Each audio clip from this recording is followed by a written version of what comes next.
Staff નર્સની પરીક્ષામાં ગેરરીતિની આશંકાને લઈને કોંગ્રેસ આકરા પ્રહાર કરી રહ્યું છે। એબીસીડી આ પ્રકારે જવાબોની ગોઠવણીને લઈને પ્રહાર કર્યા છે। રીતસરનું દેખાય છે કે ગોઠવણ થઈ છે। સરકાર એક પરીક્ષા પણ વ્યવસ્થિત રીતે નથી લઈ શકતી।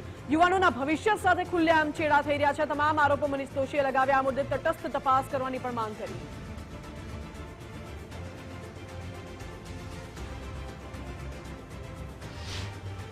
તેવા સંજોગોમાં સ્ટાફ નર્સની 1903 જગ્યા માટે જે રીતે પ્રોવિઝનલ આન્સર કીથી પ્રથમ દ્રષ્ટિએ સંદેહ દેખાય છે, એ સુનિયોજિત કૌભાંડનો ભાગ હોય તેવું દેખાઈ રહ્યું છે।